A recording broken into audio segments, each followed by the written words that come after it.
Salut à tous, j'espère que vous allez bien. Bienvenue dans ce nouveau jeu talk ou avant d'oublier, parce que je vais forcément oublier, eh bien je vous souhaite la bonne année, surtout la santé, ça c'est important. Et ça faisait un mois que j'avais rien fait sur la chaîne, du coup voilà, j'ai encore un petit temps pour vous souhaiter un truc. Donc surtout la santé, le reste on s'en fout. Bon bien évidemment si vous aimez la luxure, l'argent, les femmes, l'alcool, eh ben, tout ce que vous voulez. Mais la santé c'est hyper important, on a vu en 2020 que c'était un peu problématique la santé. Et oui, on jouait pas trop avec nos potes, donc on espère que là en 2021 qu'on va pouvoir rejouer avec nos potes, les ludo, les parts, et puis faire tutti quanti à côté. Quoi qu'il en soit, si vous avez cliqué sur cette vidéo, vous avez vu le nom putaclic que j'ai mis.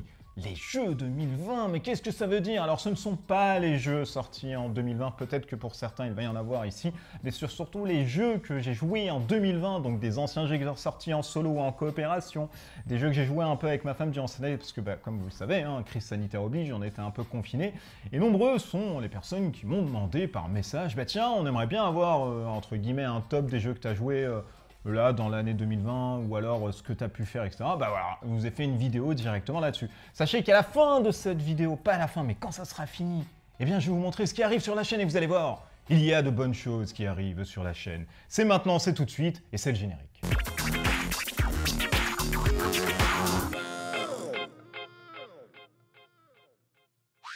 Ah, les top jeux 2020, je le rappelle, pour ceux qui n'auraient pas vu l'intro, eh bien ce ne sont pas les jeux qui sont sortis en 2020. Non, c'est les jeux que j'ai pu ressortir en 2020 quand j'étais tout seul chez moi à l'abri du Renoir et à l'abri du regard. À l'abri du Renoir, ça ne veut rien dire. Monsieur Renoir, si tu me regardes, cette vidéo est pour toi. On va commencer par les plus anciens. Eh oui, mais vous le connaissez peut-être. Il s'agit de Gears of War, un jeu de Fantasy Flight Games qui est sorti chez Edge en français à l'époque, où il y avait de très bons jeux qui se faisaient. De 1 à 4 joueurs, ça reprend l'univers de Gears of War, le jeu vidéo. Et ici, eh bien, vous reprenez les CGU, je crois, CGU, c'est ça, j'oublie tout le temps entre les deux termes, les CGU de 1 à 4 joueurs pour des parties qui avoisinent les 2 heures, c'est du pure coopération, soit tout le monde gagne, soit tout le monde perd. J'ai fait une vidéo sur la chaîne si vous voulez avoir plus d'informations là-dessus. Et ce jeu-là, je l'ai ressorti parce qu'il est très simple en fait à sortir, et il est tellement puissant, et pour moi, c'est le seul jeu, enfin c'est le seul jeu, non c'est pas vrai, c'est pas le seul jeu, c'est un des seuls jeux, voilà. Un des seuls jeux qui a une IA vraiment au top et aux oignons à l'intérieur et totalement au poil, si bien que je ne comprends pas pourquoi en fait les studios d'FFG n'ont pas ressorti cette méca de IA qui est excellente à l'intérieur dans d'autres jeux en fait déclinés. Alors on sait qu'ils ont plus la licence machin, mais bon, ils peuvent quand même dissocier ça là-dessus. Très bon jeu, très nerveux, très frénétique. Malheureusement, il a un hic, et le hic c'est que voilà, il coûte hyper cher, enfin il coûte hyper cher, on le trouve grosso modo à 120-130 euros dans les bonnes occasions à peu près. Si vous le trouvez moins, il faut sauter dessus. Après, est-ce que c'est cher? Oui et non, parce que ça reste du matériel de très bonne qualité avec de bonnes figurines, des bonnes tuiles, des bonnes cartes comme on savait bien le faire et tout à l'époque là. Et puis du coup... franchement, un très bon jeu que j'ai pu ressortir pour son côté, voilà, tellement frénétique et tellement dur. Et vous savez que les jeux durs, c'est compliqué. Un autre jeu que j'ai pas présenté sur la chaîne, mais que je dois présenter là dans pas longtemps, il s'agit du jeu Space Hulk, le jeu de cartes Death Angel. Si vous connaissez un peu ma personne, vous savez que je ne tarie pas d'éloges pour le jeu Space Hulk de Games Workshop. Pourquoi? Parce que c'est l'un des jeux qui a pu me rentrer dans l'univers des jeux de société. Alors j'avais, je crois, à peu près une dizaine d'années quand j'ai joué à Space Hulk. Je suis tombé totalement amoureux de ce jeu parce que, à l'époque, dans les années 90, il y avait la licence Aliens, etc. Et du coup, effectivement, vu que ça emprunte énormément à la saga Aliens, je me suis coltiné en fait le Space Hulk toute ma vie, si bien qu'aujourd'hui, il reste un de mes jeux préférés. Quoi qu'il en soit, le jeu de cartes, au début, j'étais sceptique, je me rappelle encore, comme c'était hier, je suis rentré dans une boutique qui était à côté de chez moi. Et du coup, je vois ce jeu-là et je dis au mec, excusez-moi, est-ce que vous avez des retours là-dessus? À l'époque, voilà, je fréquentais que très peu les jeux de société, j'avais pas autant de retours là-dessus. Et je me suis dit, est-ce que vous connaissez un peu? Je vais arrêter de faire du bruit parce que ça peut peut-être vous faire chier. Et je m'étais dit au mec, voilà, est-ce que vous avez un retour là-dessus? Et lui m'avait dit non, je viens de le recevoir, ça a l'air pas top apparemment, etc. Je pense qu'il avait vu sur BGG les notes. Et du coup, je me suis dit, moi, je suis tellement fan, je vais l'acheter, etc. Et là, grosse claque et tout parce que je m'étais dit comment ils allaient mettre le sentiment de frustration, d'angoisse, d'oppression qu'on a dans le jeu de société de base, en fait, qui est un jeu asymétrique de 1 avec un joueur, alors que là, c'est du pur coop. Et bien là, vous avez carrément le même sentiment d'angoisse sans les figurines et sans les couloirs de ouf, un rallonge, etc. Un très bon jeu qui ne se trouve plus, malheureusement, encore une fois. Pourquoi? Parce que, bah voilà, il est plus édité. C'était fait chez FFG ainsi que Edge. Donc, à l'époque, on sortait de très, très, très bons jeux. Ça date de 2010, je crois, un truc comme ça. 1 à 6 joueurs. Je le recommande pas à plus de 3 parce que c'est trop pourri à 3, c'est trop l'usine à gaz, c'est la misère. La Photex, c'est la mécanique qui veut que les cartes, vous les jouez face cachée et vous les retournez et ça se joue par ordre en fait anti-chronologique, chronologique, je ne me souviens plus, alors que j'ai joué il n'y a pas si longtemps, c'est une honte. Mais voilà, il y a un certain ordre et plus les cartes en fait sont élevées, je crois que vous les jouez en premier, et plus elles sont basses, donc plus elles sont fortes, mais vous allez les jouer en dernier. Donc il peut y avoir des trucs qui... Voilà, en solo c'est très bon, je pense que c'est un excellent jeu solo, c'est même le meilleur des jeux solo que moi j'ai pu jouer dans toute ma vie. Parce qu'il y a le sentiment d'oppression, de frustration, et il est super, super dur. Donc il y a un goût de reviens-y sans problème. Donc encore une fois, celui-ci, vous pouvez le trouver à prix accessible, une trentaine d'euros sur Ocaseo, je pense. Donc il n'y a pas trop de soucis, mais ça, c'est une très, très, très bonne pioche, et je vous ferai une vidéo plus en détail là-dessus. Arrive ensuite dans les jeux de cartes. Marvel Legendary, n'importe quoi ce type, je ne suis même pas sous. Marvel Champions, si vous connaissez un peu l'univers de Marvel, vous êtes censé savoir qu'il y a le formidable Marvel Champions qui est sorti et du coup qui s'est doté d'une première extension Big Box qui s'intitule L'avènement du crâne rouge. Moi quand Asmodée m'avait envoyé le pack, effectivement j'ai pas eu le temps de faire... un état des lieux de tout Marvel Champions sur les extensions, parce qu'ils m'ont tout envoyé d'un coup. Je me suis dit, oh là là, mais il faut avoir le temps quand même de tester tout ça.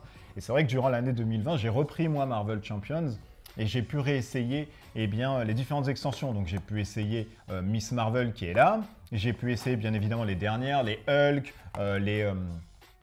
comment dire, j'allais dire Doctor Doom, les Doctor Strange, le Black Widow, bien évidemment, tous les trucs, Thor, etc. Je vais pas tous vous montrer, Marvel... J'allais dire Marvel, mais comment il s'appelle, le Captain America et bien évidemment tous les packs Green Goblin, etc. et d'autres. Et je vous ferai une vidéo dessus pour vous dire peut-être par quoi commencer, mon avis là-dessus, en vous disant si vous prenez le jeu de base, essayez peut-être de prendre Captain America, Thor si vous voulez avoir un truc assez sympa, parce que moi il y a des extensions que j'ai pas trop aimé dedans. Miss Marvel par exemple, ça m'a pas trop intéressé. Et puis Black Widow aussi par exemple, pareil, pas trop eu d'affinité. Par contre Doctor Strange j'ai bien aimé, et Hulk aussi j'ai bien aimé parce que ça tape fort. Captain America aussi, parce que voilà, c'est le personnage un peu emblématique. Donc j'ai ressorti Marvel Champions. Pourquoi? Parce que voilà, ça joue en solo, et que moi quand je joue en solo, je simule à chaque fois 2 mains directement. Et je me suis dit, voilà, ça va être plus simple. Et c'est vrai que j'ai passé de très très très bons moments, notamment sur la campagne L'avènement du crâne rouge, parce que vous avez un comic book à l'intérieur qui vous donne les différentes missions à faire, et ça suit en fait une petite trame. Je trouve ça assez sympa, on n'a pas besoin d'aller partir sur un truc assez high level, sur un truc hyper gros, pour nous donner une sensation de narration. Là, c'est très bien fait avec un petit comics book. On a l'impression vraiment d'être dans une petite trame scénaristique avec un méchant vilain qui arrive, avec un petit truc, voilà, machin à faire, et une sorte de twist qui arrive à la fin pour essayer de nous dissocier le truc. Moi, je trouve que ça fait le taf, ça suffit amplement. Donc, si ça continue là-dessus, il n'y a pas de problème. Je sais que la prochaine, je crois, on a Ant-Man qui est arrivé. On doit avoir, il y a là aussi la Witch Scarlet, je crois, qui doit aussi revenir. On a Quicksilver qui doit arriver et que j'attends de pied ferme. Et on a surtout les Gardiens de la Galaxie en Big Box, je crois, si je ne me trompe pas comme ça. Donc ça reste un très très bon jeu. Et je vous ferai de toute façon une review sur l'ensemble de la gamme pour vous donner un tout petit peu mes goûts là-dessus. Et si ça peut vous aiguiller, mais sans grande prétention, parce que ça reste des goûts et des couleurs un peu différents. Donc Marvel Champion, un excellent deck building qui se joue de 1 jusqu'à 4 joueurs pour des parties qui avoisinent à peu près les 60 minutes. Et vous pouvez retrouver, parce qu'il me semble que c'est du restock. Et chez tous les sites marchands, je le revois assez souvent. Donc je crois qu'Asmodée a pallié un peu au niveau de leur stock, donc tant mieux, parce qu'on se posait un peu des questions. Mais bon, après peut-être que c'est revenu aussi à la baisse, je ne sais pas, auquel cas j'ai pas trop suivi aussi l'info là-dessus. On part sur un de mes chouchous aussi que j'ai poncé de début 2020 ça. Il s'agit de Power Rangers Heroes of the Grid. Un jeu qui mêle figurines et jeu de cartes, pas deck building, jeu de cartes. Pourquoi? Parce qu'à l'intérieur, c'est un jeu qui se joue de 1 jusqu'à 5 joueurs, grosso modo. C'est pour des parties qui avoisinent à peu près les 60 minutes. En dessous, une bonne soixantaine de minutes, comme ça vous avez du corps là-dessus. Et c'est du pure coopération dans l'univers en fait de Saiban's Power Ranger, qui est uniquement celle de la série US, pas la série Jap, etc. Et j'ai fait une vidéo là-dessus, donc je vous renvoie directement à la vidéo si vous voulez voir comment ça joue. Mais c'est un excellent jeu, pourquoi? Parce que moi déjà j'aime bien les Power Rangers et la licence, donc je trouve ça hyper sympa, hyper classe. Et quand c'était arrivé sur le marché, je me suis dit ouais, j'achète tout. Et j'ai vraiment acheté la complète, ça devient cher. Hein. Quand vous achetez tout, vous êtes sur plus de 200 balles et c'est hyper chéros. Et à côté de ça, je m'étais dit, bah tiens, avec jeu de cartes et figurines, ça peut être sympa. Au début, j'étais sceptique, franchement, j'ai acheté ça uniquement pour la licence. Et je m'étais dit, oh, si c'est de la merde, au pire, je vais avoir des figurines, quoi. Et quand j'ai joué, je me suis pris une grosse claque parce que, bah voilà, on a vraiment un système de combo qui marche avec l'ensemble des héros autour de la table. Quand vous avez les méchants qui arrivent, les antagonistes sont vraiment plus durs et ils vous apportent une sorte eh bien, de crise autour de la table. Il y a un système de pandémie, entre guillemets, à l'intérieur. C'est si tous vos plateaux, en fait, sont en crise, vous perdez directement la partie. Donc il y a un système de attention à gérer la crise. Moi, je trouve ça hyper sympa. On n'est pas sur des jeux hyper balèzes au niveau des mechas, etc. Et ça nous montre que des jeux assez simples, comme je vous les montre là, qui sont entre guillemets très simples en règle, il y a une vraie profondeur à l'intérieur parce qu'il y a un tempo de cartes pour jouer, il y a une certaine escalation de la puissance. Et puis vous avez plein de trucs à faire aussi à l'intérieur. Donc voilà, ça vous le trouvez un peu partout, c'est cher. C'est 90 € je crois la boîte de base et l'extension c'est 30 à 50 balles. Voilà, si vous êtes vraiment fanat, il faut y aller. Si maintenant vous trouvez une occasion sur Ocaseo, Le Bon Coin et que c'est pas si cher ou le marketplace de Facebook, franchement vous pouvez vous adonner, mais je vous renvoie directement à la vidéo pour vous donner un tour assez global. Donc ça j'ai vraiment poncé, Power Ranger là-dessus. Autre jeu que j'ai poncé, et ça, j'en ai joué je crois des cinquantaines de parties en solo, tellement j'ai vraiment adoré ce jeu. Il s'agit de Flamme Rouge qu'on peut retrouver chez Gigamic. Un excellent jeu et excellent, franchement je pèse mes mots parce que moi je suis tombé carrément amoureux là-dessus. Et c'était très difficile. Hein. Pourquoi? Parce que pour la simple et bonne raison que moi le vélo, le cyclisme et le Tour de France, j'en ai rien à carrer, je m'en fous même complètement et ça ne m'intéresse absolument pas. Et quand on m'a présenté au début Flamme Rouge, je me suis dit oh non, un jeu de vélo, mais j'en ai rien à foutre. Il y a tellement mieux à côté en jeu de course. On va avoir un jeu de tiercé, on va avoir Formula D, on va avoir Downforce. Pourquoi je vais me coltiner en fait un jeu de cycliste alors que j'en ai rien à cirer? Et on m'a dit mais non, tu vas voir et tout, t'arrêtes pas à ça, c'est bien mécaniquement, tu vas rigoler, tout ça. Je suis ouais, vas-y, ok. Et j'ai joué une partie, et au début, comme toutes les parties, quand vous rentrez dans un jeu et que vous n'êtes pas forcément dedans, vous regardez ça avec un air un peu déprimant en disant ouais, je fais quoi à mon tour, d'accord, c'est quoi les règles? Okay. Donc un jeu m'en foutisme qui me caractérise au plus haut point. Avec des niveaux en disant ouais, ça c'est de la merde, pourquoi il y a ça, machin. Donc voilà, vous connaissez un peu le personnage, j'ai tout mis dans la table. Et j'ai fait 2-3 tours, je me suis dit oh là là, mais c'est vachement bien parce que j'étais en train de voir ça comme étant un pur jeu de course avec des voitures, machin. Et je m'étais dit, ouais, il y a l'aspiration, je vais me mettre derrière, attention, il y a la colline, faut pas que je monte de fou, et il faut que je gère aussi ma fatigue, sinon je vais être rincé. Et à la fin, je m'étais dit, waouh, mais putain, mais encore une fois, voilà, il faut vraiment s'ouvrir à plein de trucs, parce que je serais passé à côté de Flamme Rouge, qui est un excellent jeu. Et puis je l'ai demandé à Gigamic, je fais ouais, j'aimerais vraiment recevoir un exemplaire de Flamme Rouge, parce que j'ai vraiment aimé. Et puis j'aimerais tester la variante solo avec l'extension Peloton. Ils m'ont envoyé ça, ils sont hyper cool, d'ailleurs on travaille encore ensemble. Et du coup, voilà, j'ai fait une cinquantaine de parties chez moi, je l'ai ressorti en 2020 pour encore enchaîner partie. Et c'est vrai que quand on joue en fait à des jeux solo qui sont faits à plusieurs, on a des fois le symptôme en se disant « Ah, c'est moins bien qu'à plusieurs parce que machin ». Alors c'est vrai que c'est moins... Enfin, c'est pas que c'est moins bien à plusieurs, il y a une différente sensation à l'intérieur parce que vous êtes tout seul, mais vous avez l'équipe muscle, etc. qui vous donne quand même du fil à retordre et vous essayez vraiment, voilà, Il y a un vrai challenge en solo, c'est pas une variante solo pour apprendre des règles et puis vous roulez sur le jeu. Ici, en solo, c'est très dur. Le Space Hulk en solo est très dur, le Power Ranger en solo est très dur, mais il est très dur en fait, tous ces jeux-là sont durs même quand vous jouez à plusieurs. C'est comme Horror à Arkham, etc., Demeure de l'épaule, ça ne change pas entre guillemets des masses parce que le cœur du jeu est fait là-dessus. Et ça ne change pas des masses, ce qui va changer bien évidemment, c'est le cerveau que vous allez avoir autour de la table où il va temporiser pour ne pas jouer son œuf. Vous voyez que là, effectivement, il peut y avoir des petits couacs, mais ça se joue très bien en solo. J'ai enchaîné, comme je vous l'ai dit, une cinquantaine de parties. Et moi, j'adore Flamme Rouge, c'est des jeux que je fais tourner tout le temps et quand il y a des potes, pas maintenant malheureusement, qui viennent à la maison, je commence à chaque fois avec une partie de Flamme Rouge. Pourquoi ? Parce que ça leur permet de rentrer dans une sorte d'univers de jeu de société. Et je pense que c'est un très bon jeu comme Zombicide qu'il faut présenter à des non-joueurs parce que la mécanique est très simple, parce qu'il y a beaucoup de fou rire autour de la table, et parce que ça vous donne des parties épiques, et c'est pas forcément long. On est sur à peu près une trentaine, allez, quarantaine de minutes pour un truc, et vous pouvez enchaîner ça sans problème, sans problème. Donc un très bon jeu de chez Gigamix, encore une fois, merci d'avoir sorti un truc comme ça en VF. Flamme rouge, de 2 jusqu'à 4 joueurs. Vous pouvez prolonger ça à 6 joueurs si vous avez l'extension Peloton. Et c'est vraiment de très bonnes barres de rire parce que bah voilà, c'est un excellent jeu. On continue un peu sur la course. Je l'ai caché, vous ne l'avez pas vu. C'est mon dernier coup de cœur de chez Yellow en jeu de course. Il s'agit de Unicorn Fever. Alors bien évidemment, je le répète, tous ces jeux-là, vous les retrouvez sur la chaîne. Unicorn Fever, un jeu de 2 à 6 joueurs pour des parties qui avoisinent à peu près 40 minutes. J'ai présenté ça sur la chaîne il n'y a pas si longtemps. Un jeu de chez Yellow que vous pouvez trouver. Et ça, c'était des grosses barres de rire que j'ai pu enchaîner fin 2020, ça pour le coup, parce que j'ai eu ça fin 2020, vers septembre, un truc comme ça, je crois. Et ça, j'ai enchaîné avec ma femme, mais pas solo, parce que ça ne se joue pas tout seul. Si vraiment vous voulez appréhender les règles, vous pouvez jouer ça solo, mais ça ne se joue pas tout seul. Et avec ma femme, oh là là, on s'est enchaîné des parties là-dessus. Alors c'est vrai que sur des jeux de course, on a tendance à se dire, est-ce qu'il y a 2 joueurs, c'est bien, machin. Là ouais, pourquoi? Parce que vous avez d'autres licornes en fait à côté, qui vont vous mettre la pression parce qu'il y a un système de dés, vous allez pouvoir lancer pour sprinter, il y a un système aussi de cartes qui vont vous dire par rapport à la cotation, ces licornes vont aller plus vite, donc c'est pas forcément les vôtres. Il y a un système de paris assez sympa, sachant qu'à la fin, le plus riche gagne. Donc il y a tout un univers loufoque où vous allez avoir la pègre, des elfes, etc. qui vont vous soutirer de la thune, les licornes qui vont courir dès l'apparition d'un arc-en-ciel, parce qu'à à la fin d'un arc-en-ciel, il y a masse de pognon qui se trouve, ainsi que l'URSSAF à la fin.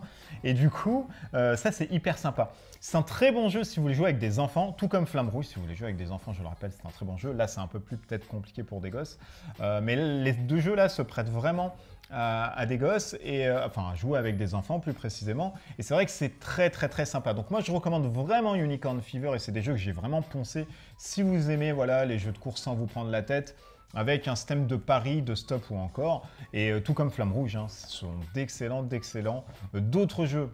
Mais il n'y a pas que ça, il y a autre chose que vous n'avez pas vu, et ça je vais faire un petit coup de magie. Alors, non, c'est pas vrai, je vous mens, il n'y a rien, il y a juste le devant, mais c'est assez gros. Si vous ne le reconnaissez pas, c'est Kingdom Death Monster, le jeu qui vaut... je vais mettre la boîte à côté, je vais même la mettre là, comme ça vous allez voir, voilà, au-dessus. Ah non, je vais tout casser, là, c'est n'importe quoi. Voilà, je vais mettre ça là, hop, comme ça, ça fait une sorte de grosse vague. Kingdom Death Monster 1.5, donc c'est la même chose, mais avec un petit truc à côté qui change. Un très bon jeu de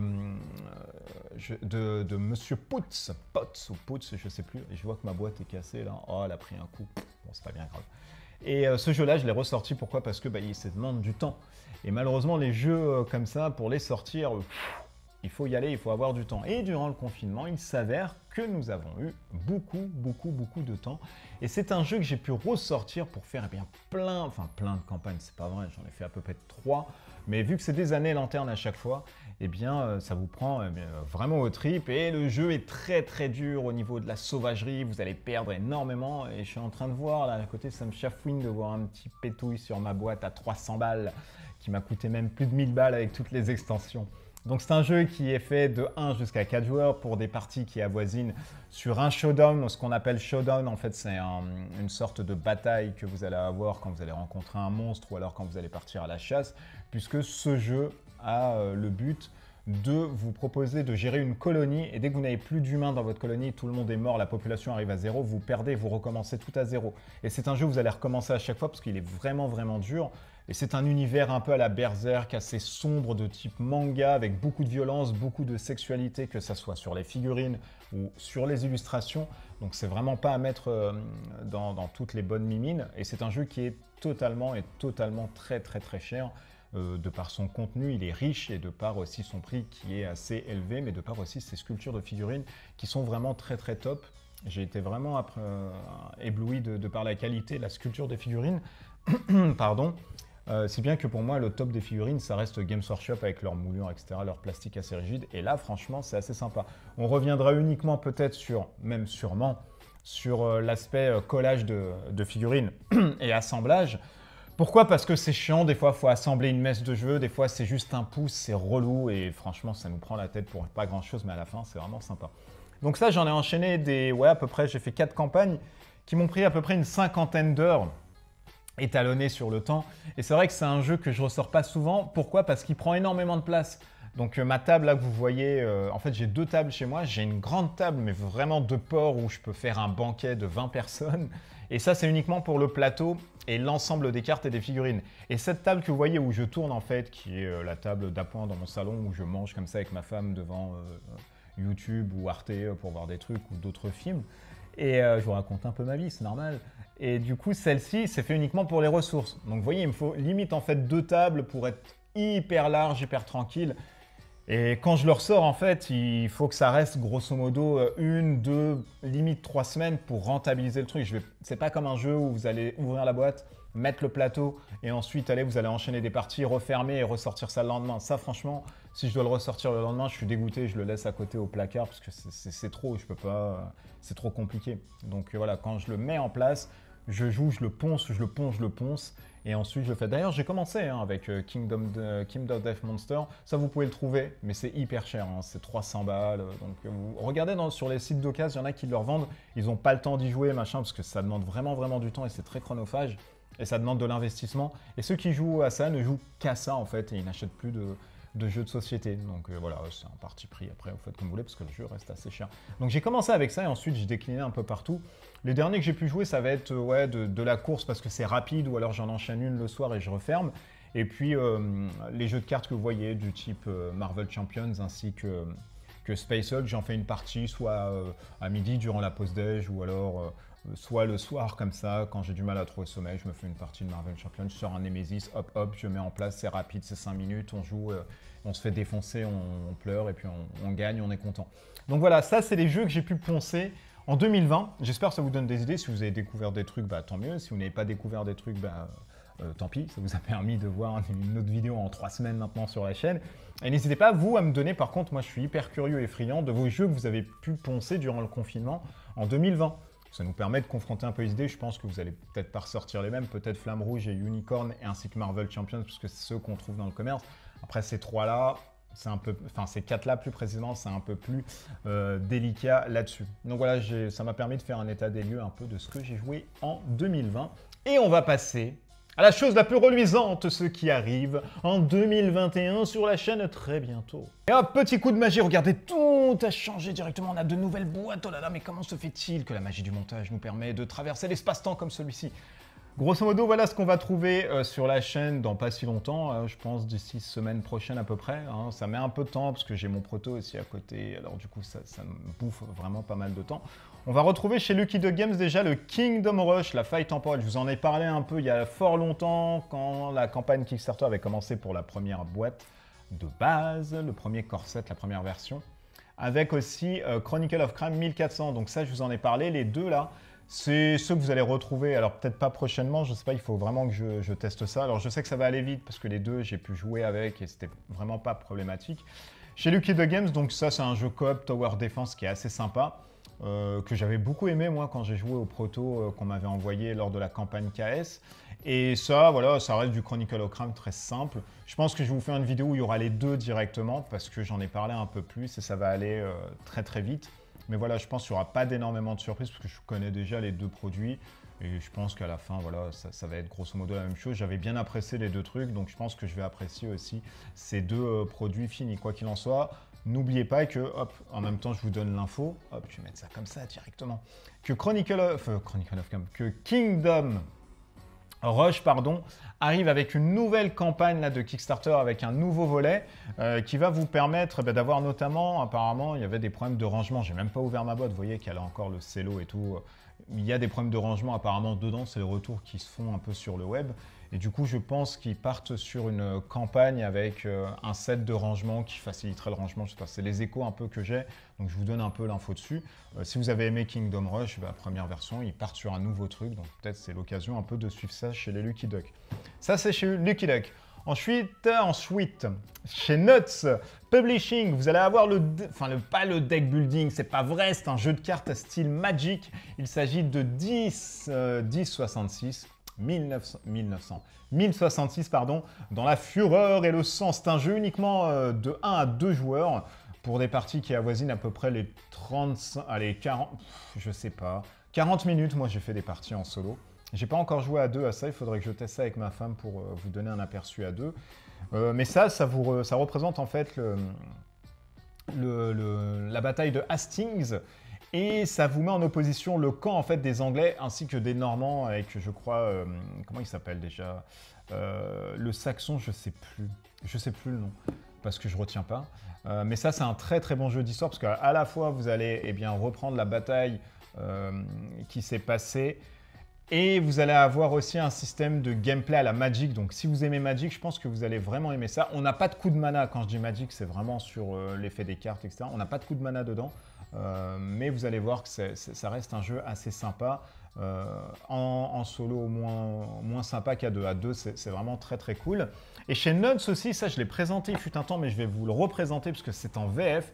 Il s'agit de D-Day Dice, un jeu que j'ai vraiment adoré et j'ai fait une des premières vidéos d'ailleurs avec Smiling Bandit qui est le gros Seb que je salue ici dans la vidéo et qui est Vaincre ou mourir. C'est un jeu de dés à dimension stop ou encore. C'est-à-dire que dans ce jeu de 1 jusqu'à 4 joueurs, et là vous voyez j'ai fait un regard furtif vers le bas parce que je ne m'en souvenais plus, c'est un jeu où vous allez avoir en fait une sorte de petite map où vous allez monter en fait avec une tablette de gestion vos unités. Et dès que vous n'avez plus de soldats dans votre tablette de gestion, vous avez perdu directement la partie. Donc voilà, c'est un jeu purement coop, ça joue très très bien en solo, c'est même très très bien au solo. Et ça vous permet de retracer l'histoire un peu des guerres, Omaha Beach, etc. Tout comme 1066. Donc les deux, là franchement, les deux jeux, si on les avait foutus à l'école, j'aurais plus suivi en fait en cours d'histoire géo. Parce que ça nous permet d'apprendre des trucs tout en s'amusant. C'est vrai que c'est très sympa. Il devrait y avoir des petits cours comme ça. Amis maîtresses et maîtres d'école, si vous pouvez sortir des jeux comme ça, c'est sympa, c'est cool.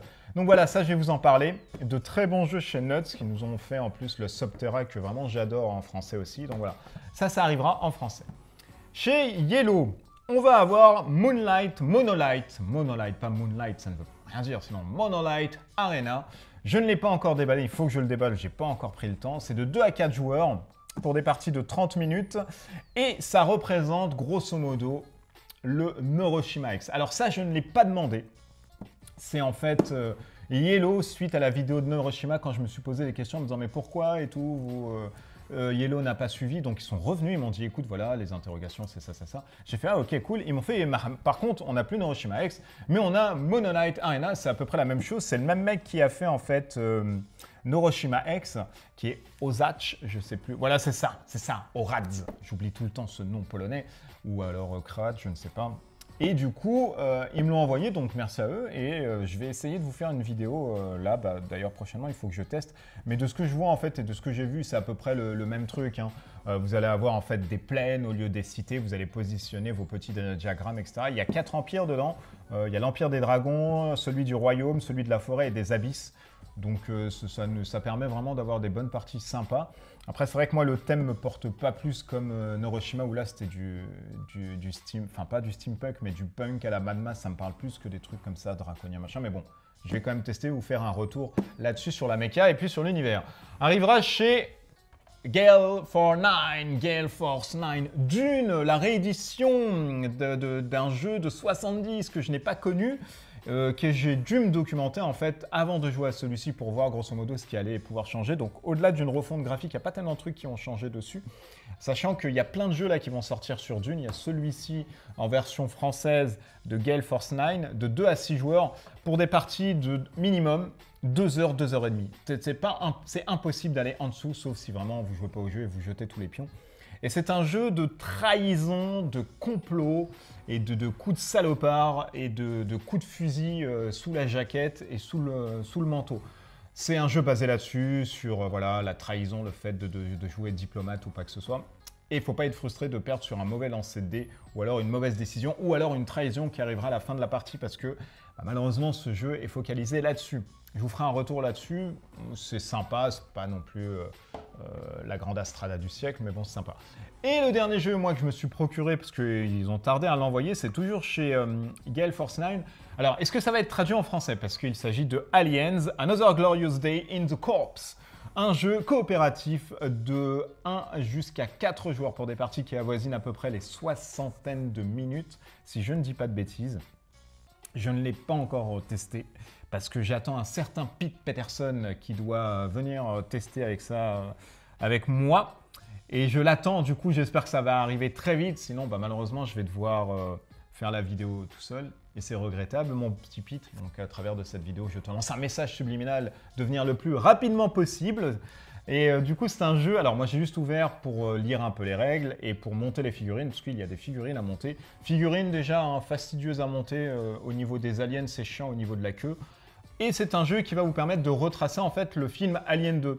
De la découverte de Newt jusqu'à la fin, vous allez retracer comme ça à l'intérieur dessus. Comment ça joue? C'est hyper simple. Et pourquoi c'est un de mes coups de cœur vraiment fin 2020, je vais vous l'expliquer dans la vidéo, c'est que ça reprend en fait plusieurs petites mécas de jeux que j'ai bien kiffé, c'est-à-dire les blips de Space Hulk, parce que vous allez avoir en fait des radars et des petits blips qui vont venir à droite et à gauche, donc ça j'ai trouvé ça hyper cool. Et vous avez surtout à l'intérieur un deck de cartes qui représente à la fois les actions que vous allez pouvoir faire en plus, c'est-à-dire scanner, déverrouiller des portes, essayer de s'équiper, mais ça va être aussi un deck déforce, c'est-à-dire que si vous n'avez plus de cartes dans votre deck, eh bien ça va aller dans votre défausse. Et de la défausse, vu que c'est un jeu qui se joue à campagne, vous allez à chaque fois, en fin de mission, enlever la moitié des cartes de votre défausse et remettre en fait les cartes dans votre paquet. Ce qui fait qu'à chaque mission, il va un peu devenir de plus en plus petit. Et si vous n'avez plus de cartes, malheureusement, dans votre effort, vous perdez directement la partie. Je trouve ça hyper intelligent. En plus des héros qui peuvent mourir et ne plus revenir durant la campagne, en plus des héros qui peuvent être capturés. Et entre les différentes missions, vous allez faire des missions de sauvetage ou alors des raids. Voilà, comme quoi, avec des règles hyper simples, avec quelques petites mécaniques, etc., vous pouvez sortir un excellent jeu. Et franchement, de ce que j'ai lu, de ce que j'ai vu sur les différentes chaînes anglo-saxonnes, etc., que j'ai pu traverser quand j'ai pris connaissance de ce jeu Aliens, eh bien, c'est vraiment un excellent coup de cœur. Je vais faire ça parce que vous regardez quand même en plus l'état des lieux de mon fauteuil. Non mais oh, c'est une honte. On va dire ce youtubeur qui est pauvre, un SDF. Alors du coup, voilà, ça c'est sûr et certain, c'est un excellent truc. Et quand j'ai lu la règle, je voulais uniquement jouer. Mais c'est le petit Pete qui me bloque. Donc Pete, vite, il faut vite se rencontrer pour qu'on joue et on fasse la vidéo à deux. Sinon je le ferai toute seule. Voilà, tu es prévenu. Voilà, c'est un peu ce qui va arriver sur l'actu de la chaîne, en plus bien évidemment d'autres émissions que j'ai dans la tête, en plus d'un prototype que je suis en train de refaire. Il ne s'agit plus de Captain Tsubasa parce que malheureusement je vous dis ça en 2-3 mots sur la fin de la vidéo parce que ça fait à peu près, oh là là, 35 minutes qu'on parle ensemble. Et du coup, je voulais vraiment faire un état des lieux là-dessus. Et Captain Tsubasa, j'ai pas eu la licence, donc j'ai dû rechanger tout le système machin, m'inspirer de tous les trucs à droite et à gauche. Et c'est un thème un peu plus balèze que je vais proposer là-dedans, une sorte de speedball dans les jeux vidéo, rollerball dans les films, etc. Donc un truc assez frénétique et où il y a de la baston, chose qu'il n'y avait pas auparavant. Donc j'espère vous faire une vidéo quand le proto sera bien finalisé, machin. Je me prends bien la tête à faire des trucs. Je bosse à côté avec plein de petits mecs, vous allez voir, très talentueux et je vais vous en parler en temps voulu. Mais ça me prend énormément de temps, ça me vampirise. Et du coup, c'est un peu compliqué, en plus du travail, bien évidemment, qu'il faut faire pour nourrir ce petit ventre. D'ici là, j'espère que vous allez passer très bon retour à la normale si vous reprenez le boulot. Hein. Sécurisez-vous, faites attention dans les transports. Avec le couvre-feu de 18 h, on va être agglutinés dans les transports, donc faites attention. Usez du télétravail si c'est possible. Et puis surtout, jouez et puis gardez le lien social avec les jeux. Faites des parties peut-être, je sais pas, je sais pas, voilà. Je sais pas et on va finir cette vidéo sur un je sais pas. D'ici là, portez-vous bien, des bisous partout. Et tout en commentaire, mettez-moi en commentaire vos jeux de 2020 parce que moi, ça m'intéresse de parler surtout dans les commentaires. À bientôt, portez-vous bien, des bisous partout. Ciao!